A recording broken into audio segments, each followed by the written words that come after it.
everyone, welcome back. This video right here marks the beginning of one of our new series called the 5 Tips series. In this series we're going to have an array of different topics and we will give you short videos that include 5 tips for each one of those different topics. So before I begin, if you have any suggestions or tips that you would like to know about in this series, let us know down below in the comments. We'd love to know what kind of topics you guys are interested in and tips that you want to know about. Today we're going to be talking about 5 things you didn't know you should be doing in your home.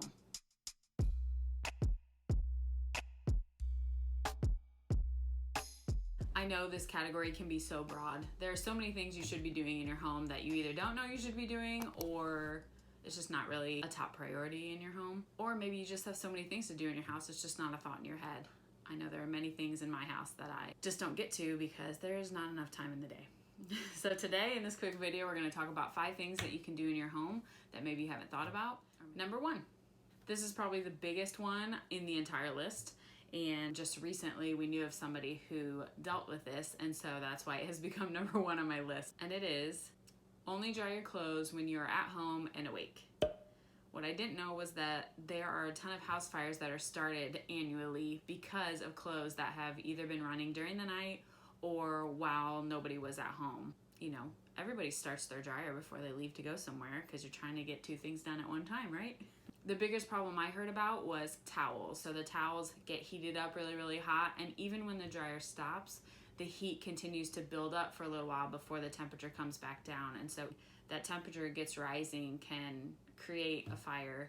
Some of the other reasons why they suggest not drying your clothes unless you're home and awake is there could be chemicals or oil on your clothes that you didn't know about, and by putting those in the dryer that can cause a spark and potentially cause a fire. People don't normally have oil or chemicals on their clothes, but sometimes you never know what you've been exposed to or what you've accidentally touched. Also, clean out your lint filter after every single load of laundry. They say lint buildup is also another reason why fires get started in dryers. Also, replacing any ducts that are in the back of your dryer. So if they look damaged or broken, replace those immediately. Those can cause issues with fires as well. And lastly, cleaning the ducts annually, making sure there's no lint buildup. Number 2, this is a big one that I have most recently become very, very strict about. And it's cleaning your coffee maker regularly. I don't know how many people know this, but when you make coffee, obviously, you put the grounds in and then you put the water in, then you shut the lid, then you make your coffee. And when you're done making your coffee, you usually don't mess with it until you have to make coffee again. So that moisture continues to stay in there. It is so easy for mold to grow in the inside of your coffee maker. One important thing to keep your coffee maker clean is to let it dry in between uses. So that means lifting the lid where you put the water in so that that entire inside can dry out in between uses.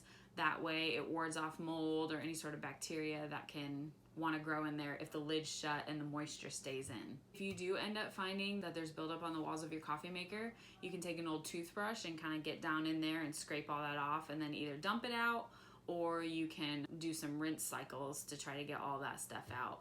Or if you're like me and you have a weird aversion to mold, if I see mold anywhere, I just throw it out and buy something new. So you could also throw your coffee maker out and buy it new if you'd like.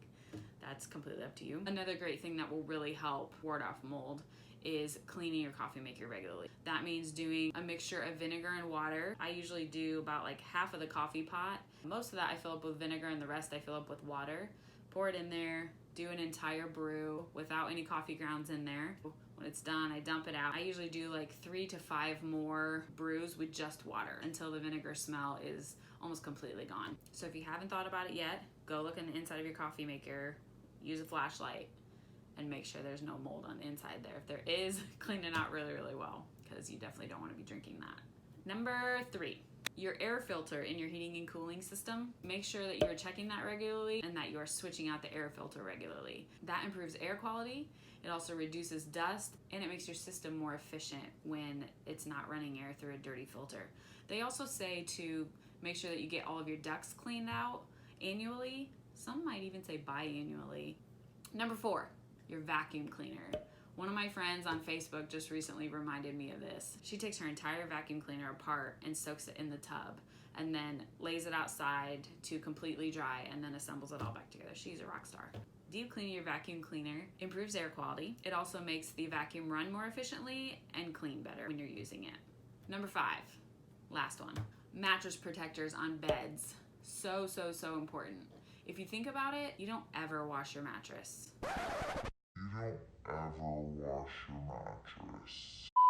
You literally can't wash your mattress. So if you think about it, you never ever wash your mattress.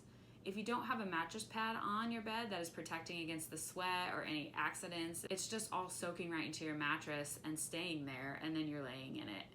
And there's also, you know, dust mites and I don't know what all those other bugs are, but I don't want to think about it. So mattress pads are so great because you can take them off, wash them. This is especially important if you have little kids who are potty training. It protects against sweat, against allergens. It also protects your warranty. If you have a new mattress, not using a mattress protector can void your warranty. So if anything happens to it, a lot of times you can't take it back because it's already been used and they can't clean it.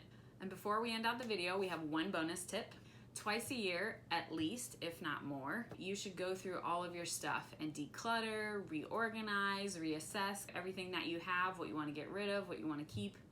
I know that sounds like a huge job, but I promise you it brings complete freedom and you don't feel like you're drowning in your stuff. So if you're able to, make sure to take inventory at least twice a year. Taking inventory is also a great way to train your children to help with cleaning. You can get them involved, have them go through their toys. It's also a great way to show them how they can be charitable to other people. Maybe they have a toy that someone's been wanting for a while and they can bless them with that.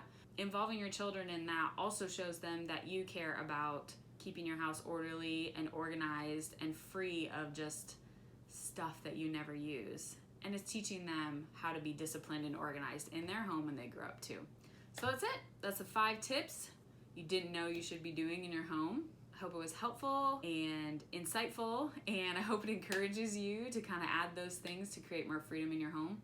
Leave us a comment down below if you have any other ideas of things that you didn't know you should be doing in your home. We'd love to hear about that. If you like this video, give it a thumbs up. Make sure to subscribe down below. We love having you here. We love being in community with you, and we love hearing what you have to say. Have a wonderful day. Be blessed in Jesus' name. See ya. Or while they are not. Goodness gracious. Get it out, Anne. Wow.